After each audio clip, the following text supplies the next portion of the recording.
I'm just going to check on the pullets, and I thought I'd talk a little bit about how we have been integrating new chickens with the existing flock. We're currently on, I don't know, I guess stage 3 of how we do it, and I'll show you here. So first stage obviously is brooding, and we just use a big metal trough with heat plate, heat lamp, stuff like that. They were in the garage this year until they've fully feathered and ready to come into the coop. And I'll bring you around. So this is the coop where the main flock lives.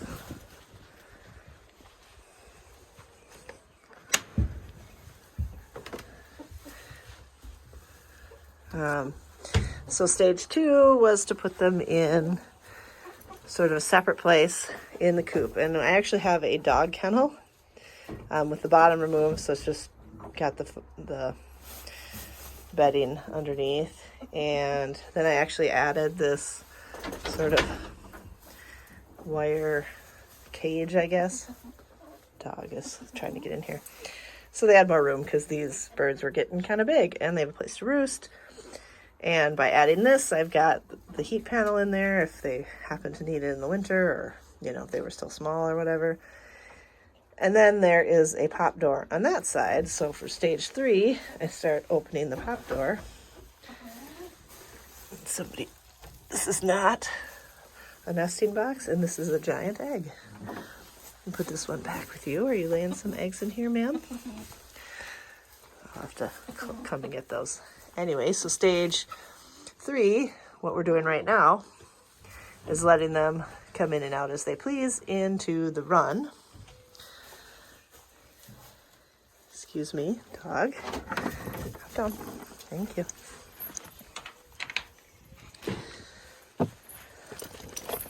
So around back here, we built this run because our first round of chickens were Brahmas. And the Brahmas are big ladies, and they don't particularly like to jump, and so they could stay in here indefinitely, and they were doing just fine. When we got our second round of chickens, pullets, they quickly figured out how to jump out, and we thought they were jumping from the pop door up to the thing, so we added another layer, but no, they can jump from the ground all the way up there. So we never really made it all the way around. We don't have a roof. This isn't really like a, you know, fully contained sort of situation, but it works for, you know, when they're still a little bit small. I don't really want them free ranging yet. They come out here. So stage 4 is when they start jumping out on their own, which 3 of them have started doing. This one, that one, and one of those ladies can jump out. Pretty soon, I don't know if the rest of them will start figuring it out. I'm surprised the rooster hasn't. But when they really start getting out, or sometimes the other flock gets in, then it's time to start letting them free range a little more with the group. They're just about, you know, well, and then there's a cat.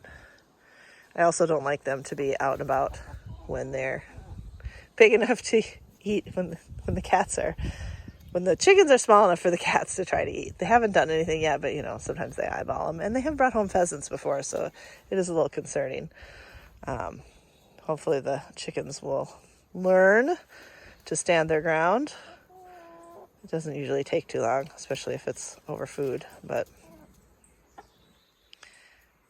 I think the cats are mostly concerned with birds that run away from them. That's more fun than ones that are very curious here. Anyway, so pretty soon here, I'm going to start just letting them free range with the other chickens. And what I'm going to do, you're going to lay an egg in there, Gus. You know that's not for you. It's actually for plants. I gotta fix the bottom. It's all rotted out, but I used to put herbs in here. But there's not enough time in the day. So anyway, So they get a little taste of the outside here, and they kind of learn to come and go when it's bedtime. Everybody's been putting themselves to bed on time. Occasionally one jumps out and finds their way around to the pop door over here. Oh, dog. Excuse me. Sorry. Okay.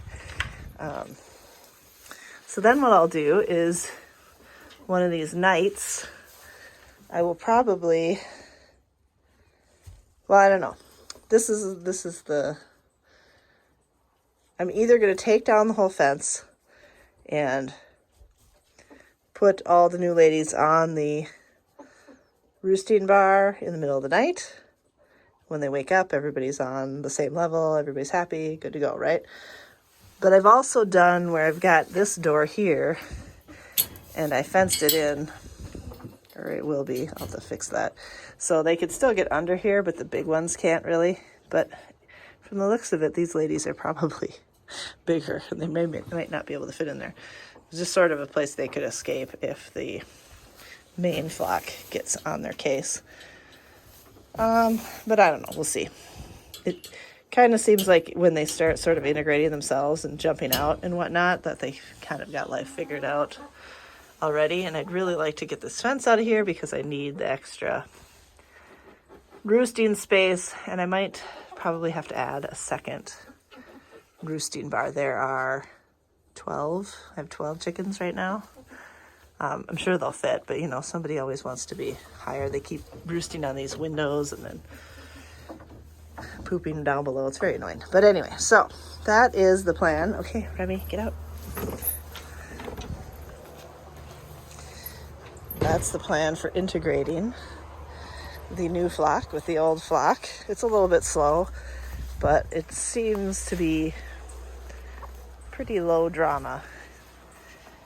And I've got the time and the space, so that is how that happens. We'll see how the rooster does with new friends. He has not jumped out yet, so he hasn't explored. We've had a few of the existing flock jump in here, and everybody seems to get along pretty well if there's food. You know, obviously the existing flock gets the food first, right? But nobody seems to be picking on anybody. You can kind of tell who's the low man on the totem pole. This coach in here, she's pretty timid.